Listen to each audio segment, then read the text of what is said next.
Ano ba, Tali? 2 days na rin sinusundan ni Isabel. Ano ba talaga yung next step mo malaman dyan? Basta, kahit anong butas, basta ikakasira niya. You were so desperate. Makabalik ka.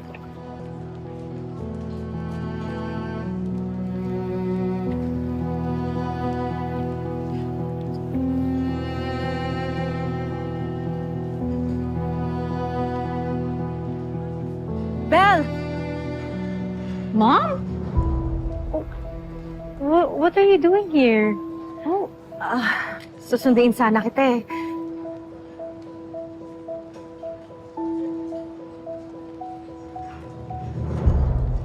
May klase ka pa ba? I just have to get something sa library. Pero, why? Where are we going? I just want us to bond. Hindi pa kasi tayo nagkakausap pagkatapos ng mga kaguluhan sa bahay.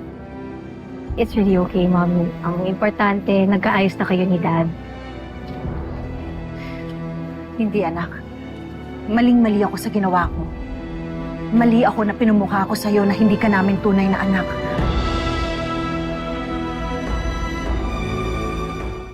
Well, naiintindihan naman kita, Mommy.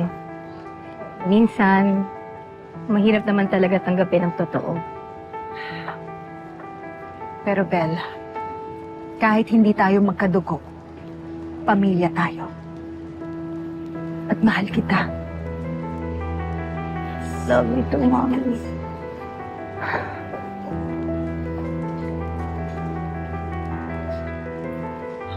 Paano? I'll just wait for you in the car? Okay, I'll just be quick sa library. Okay. Okay. See you.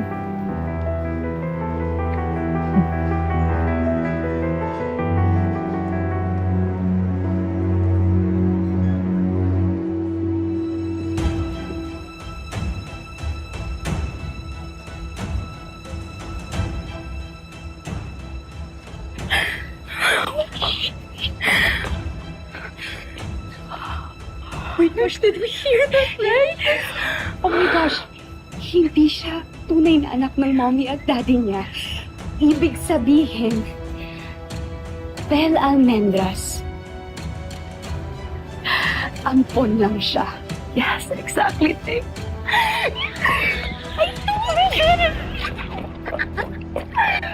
Tasa.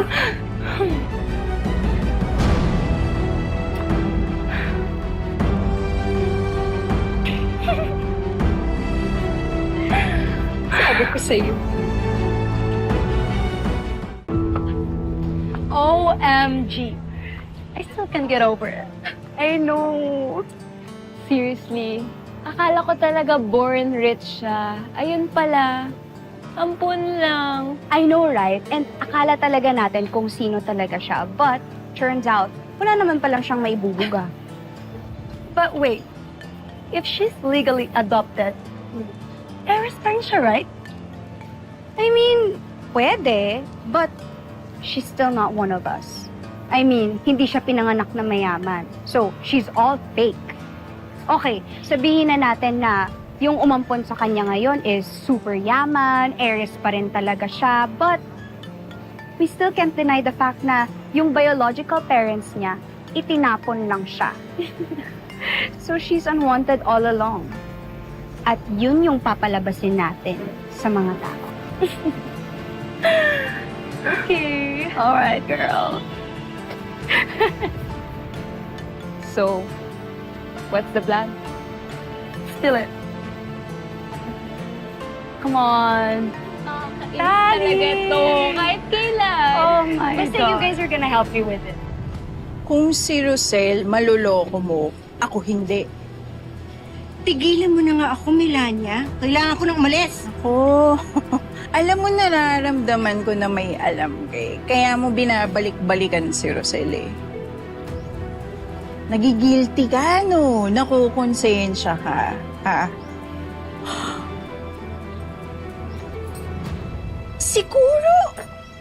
Siguro maliban sa pinagpalit mo yung anak ko at anak ni Rosel, may iba ka pang kasalanan, no? Ha? Siguro alam mo talaga kung nasan yung totoong anak ni Rosel. Ha?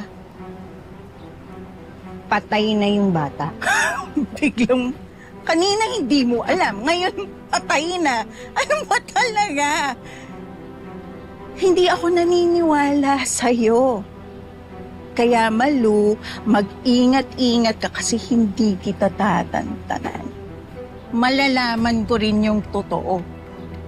Ano bang pakialam mo, ha? Bakit interesado ka? Wala lang. Gusto ko lang kasi na magkaroon ako ng alas laban sa'yo at laban kay Rosel. Baliw ka, Melania. Tingnan na lang natin.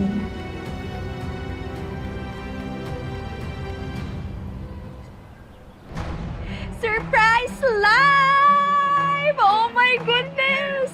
Okay, so, major tea ang isi-share ko for today's live. Okay, and I think this is gonna break the campus internet connection.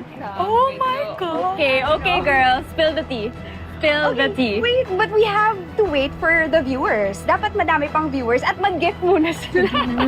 Wait. Ayan na! Dumadali na viewers!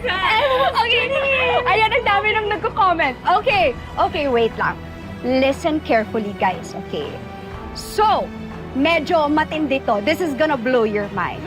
Because this is about your so-called quote-unquote campus queen. Oh! OMG! Si Belmont to! Oh, sino yung hula ninyo? Comment it on the comment section! Oh my God, ang dami nagko-comment. Okay, eto na nga. So, Belle Almendras, your campus queen, is not who we think she really is. Oh my God! Stop with the suspense, girl. I know. Spill the tea. Okay, so what I'm about to share is something na matagal niya na palang itinatago. Oh my Ano Yes! kaya to? And I know that you guys deserve the truth. We all deserve the truth. True. Stop with the suspense, girl. Spill the tea! Come on. Okay. Ito na talaga. Yes. Belle Almendras is not who we think she really is. What? Yes, simple as that. Because hindi naman pala talaga siyang heiress at hindi naman pala talaga siya mayaman. Lahat ng mga sinasabi niya at ipinapikita niya sa atin ay hindi totoo. Hindi siya totoong almendras, hindi siya totoong heiress. She's just a walking, talking fraud. No way. How can you even say that? Well, simple lang. Hindi niya kadugo yung mommy at daddy niya. In short, ampon si Belle! Oh. Ampun lang naman. What's the big deal? Well, wala naman ako anything against mga ampon, okay? Don't quote me on that. Disclaimer lang. Pero, we can't deny the fact na itinapon lang siya ng mga biological parent niya. Oh, di ba? So, unwanted na siya even in the beginning. So, unwanted na nga siya noon. Unwanted pa siya ngayon! OMG, guys. Niloko niya lang tayong lahat. Oh my God, Belle, you're kadire. I know!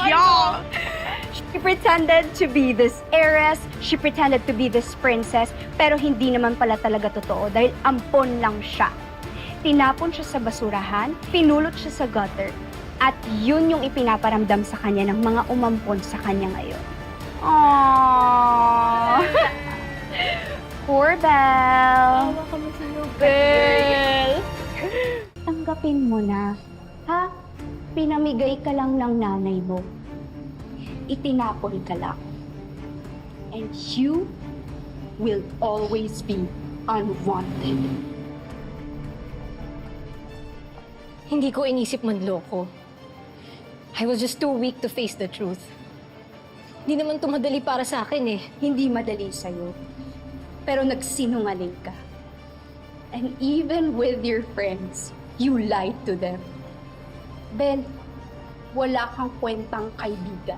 Wala kang kwentang tao! And you know what? You are not worthy to be the campus queen.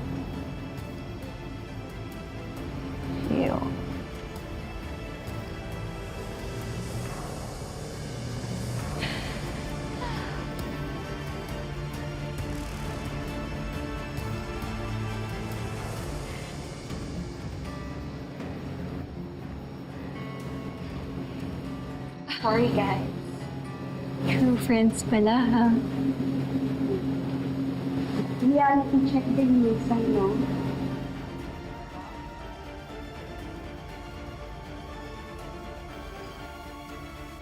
Aray! Aray!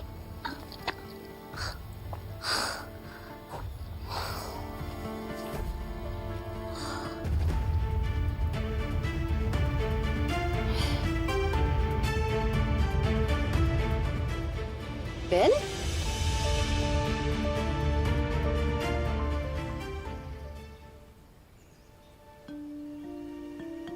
Parang naalala ko po kayo. Kayo po ba yung tumulong sa akin sa Santa Ines?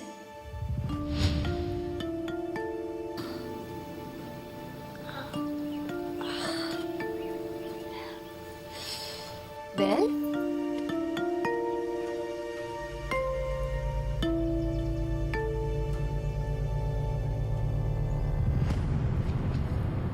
Alam mo, Tyrone, na-review ko na to lahat.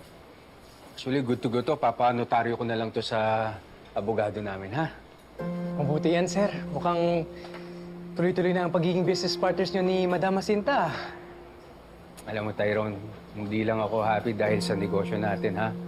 Maligaya ako dahil nakilala kita. Dahil wala kayong anak na lalaki. Tama ka dyan. Meron akong anak babae. Teka, alam mo, parang kaedad mo siya. Oo. Alam niyo, sir, mukhang mahal na mahal niyo siya. Swerte siya na ikaw yung naging tatay niya. Alam mo, sa totoo lang, Tyrone, ako ang maswerte sa kanya. Dahil kinukumpleto niya yung buhay ko. Pero marami akong pagkukulang sa kanya, eh. Ano yung pagkukulang niyo po? Gaya ng tungkol sa nanay niya. Bakit naman po? Nasaan po yung nanay niya? Hindi niyo po siya kasama?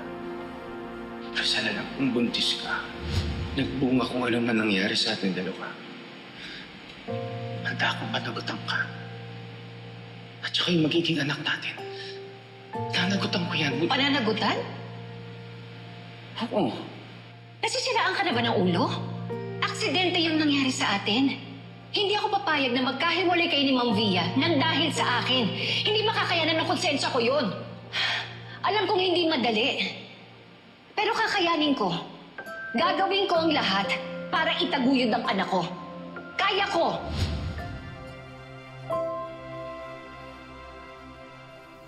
Ayos ka lang ba?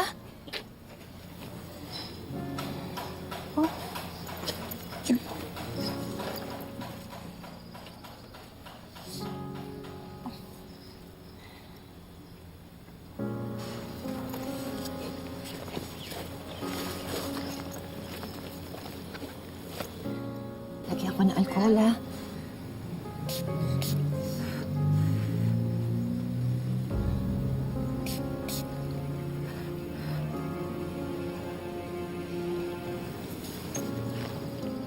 May mga anak kasi ako.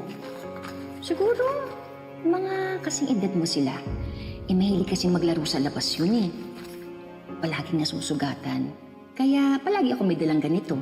Pero, huwag kang susuko. Tapusin mo yung laban. Ayoko na po. Nahihiya na po talaga ako eh. Ayoko na. Mas nakakahiya kung hindi mo tatapusin yung laban. At saka, isipin mo yung mga taong nagmamahal sa'yo. Huwag kang susuko.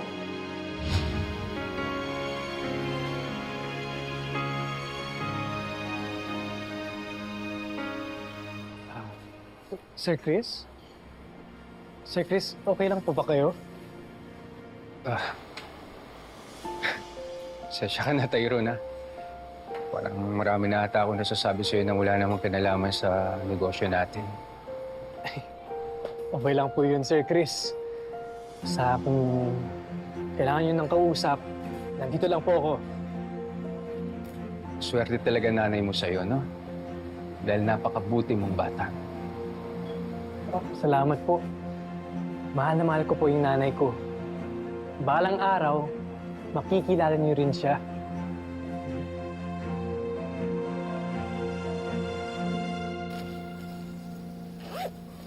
Hindi pa rin po kayo nagbabago, no? Hanggang ngayon may dala pa rin po kayong first aid sa bag nyo. Ako, ewan ko ba? Ang lalaki na nga ng mga anak ko eh. Pero lagi ko pa rin silang iniisip. Kasi gusto ko, palagi ko silang napoprotektahan. Kaya ayan, palagi pa rin akong may dalang ganitong kit. Swerte naman sila.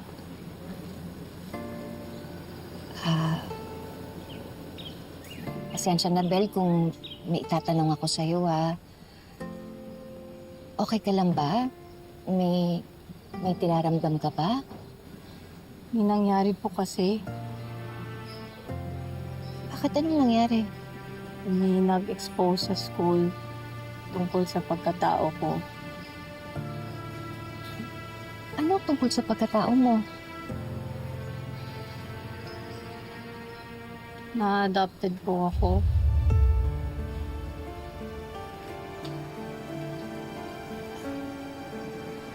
Ampun ka ni na Chris at ni Via? Hindi ka nila anak?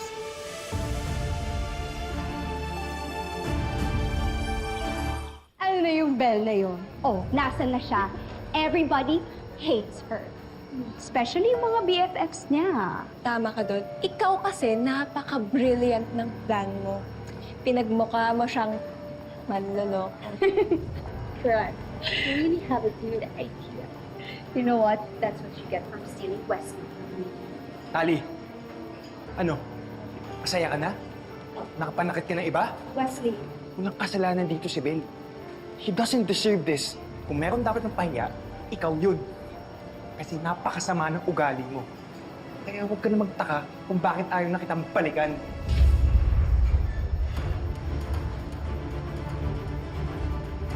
Ate, wag! Magsama kayo ng mga losers na yon! So dahil hindi ko naman kayo kailangan, mga patak kayo! Calm down, Tali. You can say that. No. Sa school time nila.